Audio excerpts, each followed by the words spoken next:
Welcome to our Mahaperiyava களஞ்சியம் channel. இன்னைக்கு நாராயணிய தினம். அதை பற்றி நாம் தெரிந்து கொள்ளலாம்.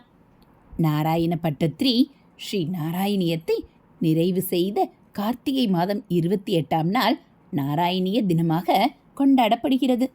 மேப்பத்தூர் என்ற ஊரில் பிறந்த நாராயண பட்டத்ரி அவர்களால் இயற்றப்பட்ட ஸ்லோகங்கள் தான் ஸ்ரீ நாராயணியம் என்ற அற்புதமான அழகான காவியம். பட்டத்ரி தனது தந்தையிடத்திலும் அச்சுத பிஷாரட்டி என்ற குருவிடத்திலும் தர்க்கம், மீமாம்சை, வியாக்கரணம் போன்ற சாஸ்திரங்களை கற்றார். அச்சுத பிஷாரட்டி வாத ரோகத்தால் பீடிக்கப்பட்டு மிகவும் கஷ்டப்படுவதை கண்ட பட்டத்ரி குரு தட்சணையாக அந்த வாத ரோகத்தை முன்வந்து தான் ஏற்றுக்கொண்டார்.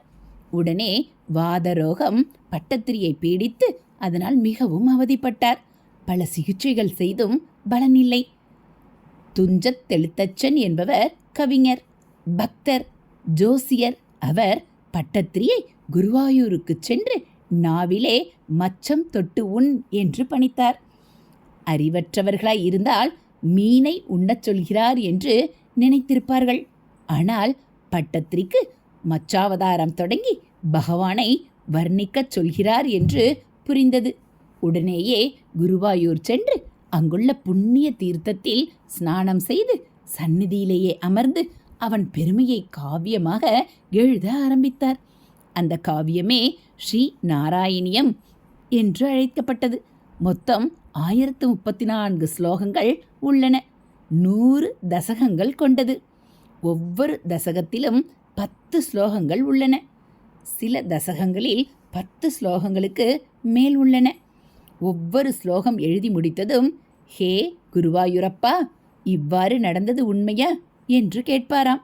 குருவாயூரப்பன் ஆம் என்று தலையை ஆட்டினால்தான் அடுத்த ஸ்லோகம் எழுதுவாராம். ஒவ்வொரு ஸ்லோகத்தின் முடிவிலும், ஹே கிருஷ்ணா, ஹே குருவாயூரப்பா, உனது மூர்த்திதான் எனக்கு கதி, என்னை ரோகத்திலிருந்து காக்க வேண்டும் என்று வரிகளை நோக்கும்போது நாராயண பட்டத்ரி தன் ரோகத்தை மட்டுமின்றி பக்தர்கள் எல்லாருடைய ரோகங்களையும் போக்கவே பிரார்த்தித்திருக்கிறார் என்று தெரிகிறது. என்னுடைய ரோகத்தை போக்க வேண்டும் என்பதால் இதை படிப்போர் யாவருமே இப்படி உச்சரித்து தமது ரோகத்தையும் போக்கிக் கொள்ள வேண்டும் என்ற அவருடைய விசாலமான எண்ணம் தெரிய வருகிறது. இப்படி எல்லா ஸ்லோகங்களுக்கும் ஊகித்து கொள்ள வேண்டும். கலியுகத்தில் ஜன்மம் கிடைத்தேற பக்தி மார்க்கம் ஒன்றே வழி. நாராயணியத்தில் பக்தியே பிரதானம். ஆகையால் இதை படிக்கும்போது பகவத் தியானமே சிறந்த வழி, பகவானே சிறந்த புகழிடம் என்றும் தெரிய வருகிறது. இதை எழுதி முடித்ததும் அவருடைய வாத ரோகம் நீங்கிவிட்டது. ஸ்ரீமன் நாராயணனின் திவ்ய சரிதத்தை கூறுவதாலும் நாராயண பட்டத்ரி என்பவர் இயற்றியதாலும் நாராயணியம் என்று பெயர் பெற்றது. நாராயணியம் படித்தாலோ, பாராயணம் செய்தாலோ, ஸ்ரவணம் செய்தாலோ ஐஸ்வர்யம் கூடும், கொடிய ரோகம் நிவர்த்தி அடையும், கிரகபீடை நீங்கும், காலசர்ப்ப தோஷம் நிவர்த்தியாகும், வாதரோக நிவர்த்தி, உத்தியோக உயர்வு, சந்தான பாக்கியம், ஆயுள் விருத்தி, ஆரோக்கியம் முதலியன கிடைக்கும். தினமும் நாராயணியம் ஒரு ஸ்லோகமாவது பாராயணம் செய்தால் நமது பிரச்சனைகள், இன்னல்கள், மன அழுத்தம் குறைந்து நிம்மதியையும் நீண்ட ஆயுளையும் உடல் நலத்தையும் தரும் என்பதில் சந்தேகமில்லை. ஸ்ரீ காஞ்சி மகா பெரிவா கூட தன்னை நாடி வரும் பக்தர்களிடம் ஸ்ரீமன் நாராயணியத்தை பாராயணம் செய்யும்படி அருளாசி வழங்குவது வழக்கம்.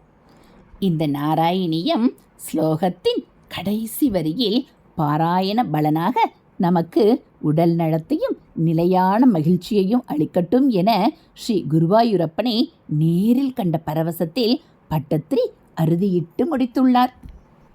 ஆகையினால் பட்டத்ரி நிறைவு செய்த நாளான கார்த்திகை மாதம் 28ஆம் தேதியன்று நாராயணியம் பாராயணம் செய்து நம் அனைத்து விதமான ரோகங்களும் நிவர்த்தியாக குருவாயூரப்பனை பிரார்த்திப்போம். இதுபோல் ஆன்மீக தகவல்களை நீங்கள் தெரிஞ்சுக்கணும் அப்படின்னா மறக்காமல் நம்ம சேனலை சப்ஸ்கிரைப் பண்ணுங்கள். கூடவே பெல் ஐக்கானை கிளிக் பண்ணி ஆளுங்கிற பட்டனையும் அழுத்திடுங்க. நம்ம சேனலில் வரக்கூடிய ஆன்மீக விஷயங்கள் எல்லாம் உங்களுக்கு பிடிச்சிருந்தா ஒரு லைக்கும் கமெண்ட்டும் கொடுத்து உங்களுக்கு தெரிஞ்சவங்களுக்கும் ஷேர் பண்ணுங்கள். தேங்க்யூ.